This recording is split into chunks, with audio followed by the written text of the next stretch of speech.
You don't do it, your children will do this. That is, a time is coming in the world where unless it makes sense, it doesn't matter from what source it comes from. Even if God comes and speaks here, the next generation will reject it unless it makes sense to them. This is a good development because instead of authority being the truth, truth is becoming the authority. It's a good way to go. But once this happens, questions are going to rise, all kinds of questions. With all due respect to every religious tradition on the planet, I come from a land which has immense traditions. Unbelievable. Most people in the world, most Indians are not even conscious of this. How many traditions, how many ways are there in that land? When Mark Twain came to India, he said, anything that can ever be done either by man or God has been done in this land, because the exploration is so incredible. But with all due respect to all of them, I say this, that if you raise three fundamental questions, 90% of the scriptural knowledge on the planet will collapse. I'm sorry, but this is the truth. If you ask three pertinent questions, you will see 90% of the scriptural knowledge on the planet will just collapse, it can't stand scrutiny. So what are the three questions? You are not a scripture, so why should I? Oh no, you said ask three questions. Yes, the fundamental questions. If you ask, simply, the fundamental thing is this, you don't know where you came from, you don't know where you will go. You can believe. If we work hard enough on you, we can make you believe anything. You must know this. I was just talking to a group of people in Nashville, Tennessee, where our center is. I was just telling them a joke. In the joke, I referred to God as Him. Immediately a few ladies stood up and said, "Do you believe God is a man?" I said, "Whoa, whoa, whoa, I know what I've gotten into, you know." I said, "I was just telling you a joke." He said, "It doesn't matter, you said Him." Now this is a debate in America, is God a man or a woman? I think this time in the election they're trying to settle that issue.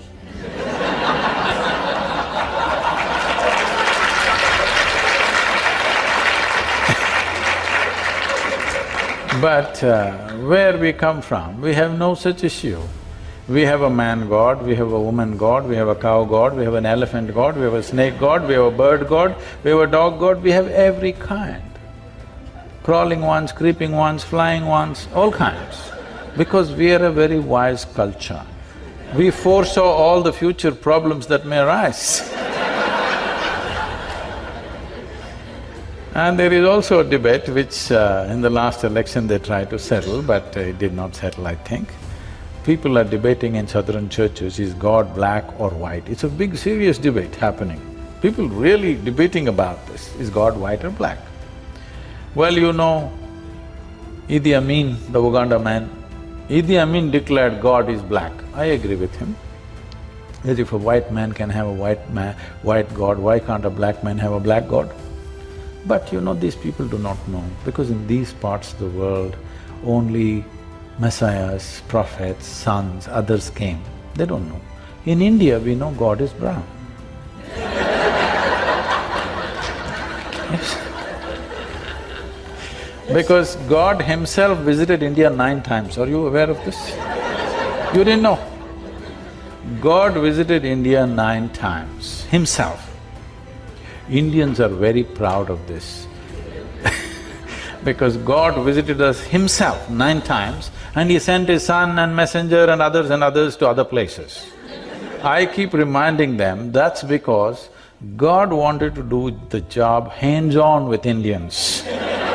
He couldn't trust anybody else with Indians. He came 9 times and He failed.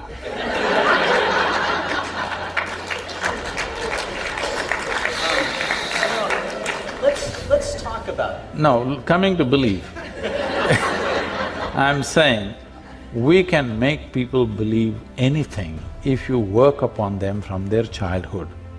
Anything, believe me. You just have to work hard enough and make them believe this, that, everything. Belief gives you a confidence without clarity. Confidence without clarity is a disaster on this planet. There is no substitute for clarity. There is no substitute for clarity. But if you have confidence, you can just do something, just like that. Sometimes it works. Even if you're not clear, you can simply do something and it'll work.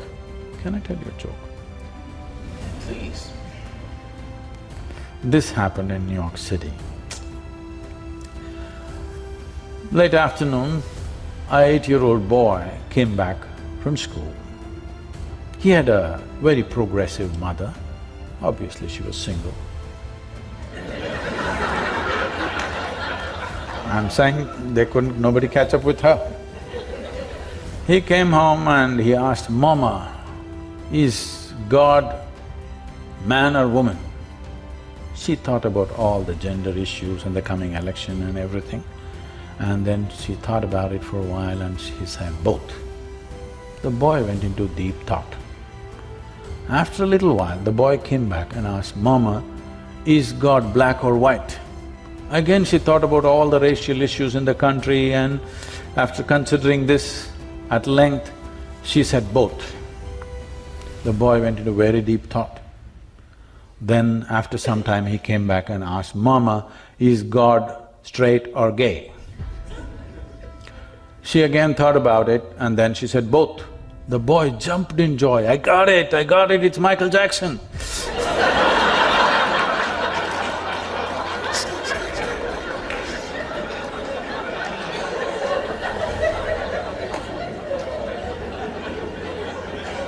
So how we arrived at our belief has cultural backing. Every culture has made up their own stuff.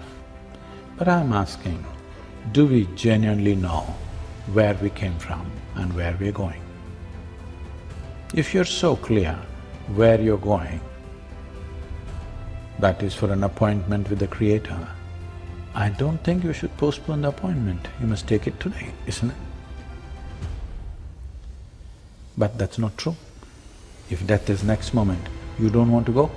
If you are so sure, only that fanatic who blows himself up seems to be sure. Everybody else has a doubt, isn't it? Every working intelligence has a doubt, yes or no?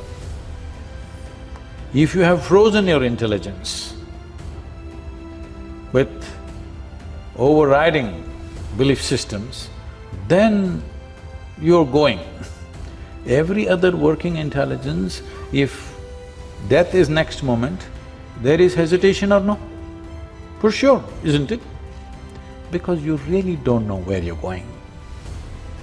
You can believe what you want, but you really do not know. Belief is of social significance, to some extent of psychological significance, but existentially it means nothing.